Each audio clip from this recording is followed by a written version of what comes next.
ఉద్యోగాలు చేసేటటువంటి వాళ్ళు ఉన్నారు. ఆ సౌకర్యాలన్నీ పొందాలని చెప్పి నేను సమగ్ర శిక్షణ నుంచి మిమ్మల్ని అందరినీ మనస్ఫూర్తిగా కోరుకుంటూ ఈ కార్యక్రమాన్ని కొనసాగించవలసిందిగా కోరుతూ నాకు ఈ మంచి అవకాశం ఇచ్చినటువంటి అందరికీ ధన్యవాదాలు తెలియజేస్తున్నా. Thank you. కలిగినటువంటి పిల్లలు వారి తల్లిదండ్రులందరికీ కూడా నమస్కారం తెలియజేస్తున్నాం. ప్రత్యేక అవసరాలతో పుట్టిన పిల్లలు తల్లిదండ్రులకి భారం కాకూడదు, బరువు కాకూడదు. వారి అవసరాలు కుటుంబానికి ఇబ్బంది కలగకూడదన్నటువంటి మహత్తరమైనటువంటి ఉద్దేశంతో కేంద్ర రాష్ట్ర ప్రభుత్వాలు ఆ ప్రత్యేక అవసరాలు ఉన్నటువంటి పిల్లల్ని గుర్తించి వారి అవసరాలు ఏమున్నాయో వాటిని మేమే తీరుస్తామన్నటువంటి బృహత్తర కార్యక్రమాన్ని కొన్ని సంవత్సరాలుగా నిర్వహిస్తుంది. అందులో భాగమే ఈ అసెస్మెంట్ కూడా. ఎందుకంటే ప్రతి తల్లిదండ్రులు కూడా తమ పిల్లలు ఏమున్నా లేకపోయినా ఆరోగ్యవంతులుగా ఉండాలి, అలాగే ఏ రకమైనటువంటి శారీరక లోపం లేకుండా ఉండాలని కోరుకుంటారు. కానీ అనేక కారణాల రీత్యా జన్యుపరమైనటువంటి సమస్యలు లేక ఇతరత్ర ఏ రకమైనటువంటి సమస్యల కారణంగానో ఒక పిల్లవాడు కానీ ఒక ఆడబిడ్డ కానీ ఈ శారీరకమైనటువంటి లోపంతో జన్మిస్తే ఆ కుటుంబం అంతా కూడా వేదనకు గురవుతుంది.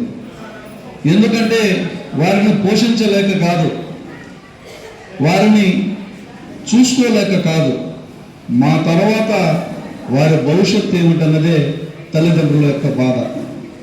ఏ తల్లి తండ్రి కూడా పుట్టిన బిడ్డని వారు ఉన్నంతకాలం కూలి చేసైనా అనేక రకాలైనటువంటి కష్టాలు పడైనా ఎవరన్నదే వారి దిగులు.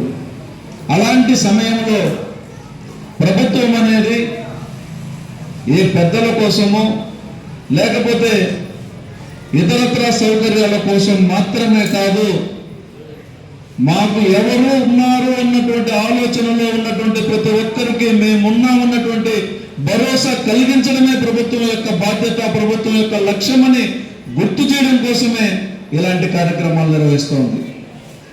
ఈరోజు ఆర్టిఫిషియల్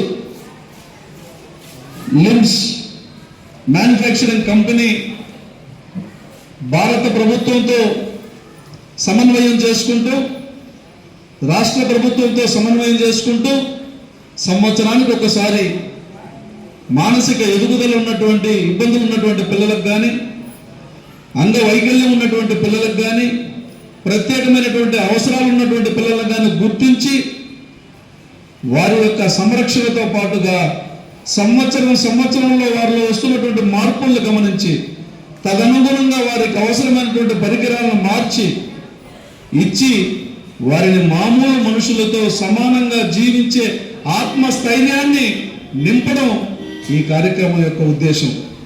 మీరందరూ సెల్ ఫోన్లు వచ్చిన కారణంగా యూట్యూబ్లో ఇంకా రీల్స్, ఇన్స్టాగ్రామ్లు వీటిలో చూస్తుంటారు.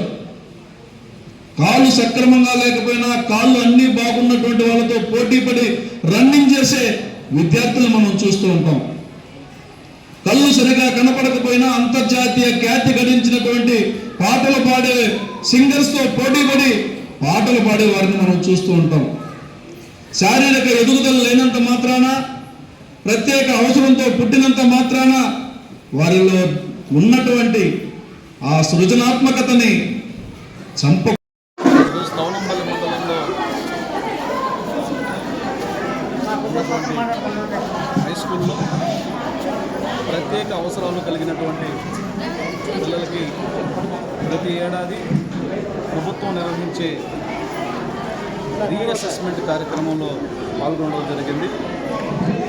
ఆర్టిఫిషియల్ లిమ్స్ కార్పొరేషన్, భారత ప్రభుత్వం, రాష్ట్ర ప్రభుత్వం సంయుక్తంగా ప్రతి ఏడాది కూడా ప్రత్యేకమైనటువంటి అవసరాలు ఉన్నటువంటి పిల్లల్లో మార్పులను గమనించి వారి ఎదుగుదలకు అనుగుణంగా, వారి శారీరకమైనటువంటి మార్పులకు అనుగుణంగా ఇస్తున్నటువంటి పరికరాలని మార్చడం అనేది జరుగుతూ ఉంది. అందులో భాగంగా ఈరోజు ఇక్కడ 120 మంది 6 నుంచి 18 సంవత్సరాల వయసు మధ్య కలిగినటువంటి పిల్లలకి ప్రత్యేక అవసరాలు ఉన్నటువంటి వారిని గుర్తించి వారందరికీ కూడా పరికరాలు ఇవ్వడం జరిగింది.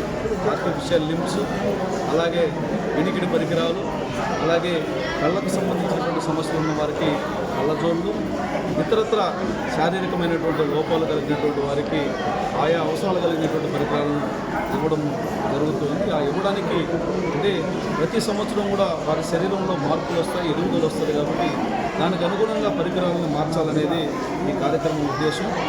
అంటే ప్రత్యేక అవసరాలతో పుట్టినటువంటి పిల్లలు ఏ తల్లిదండ్రులకి భారం కాకూడదు, బరువు కాకూడదు, వారిలో ఆత్మస్థైర్యం దెబ్బతినకూడదు అన్నటువంటి ఉద్దేశంతో కేంద్ర రాష్ట్ర ప్రభుత్వాలు ఈ కార్యక్రమాన్ని అద్భుతంగా నిర్వహిస్తున్నాయి.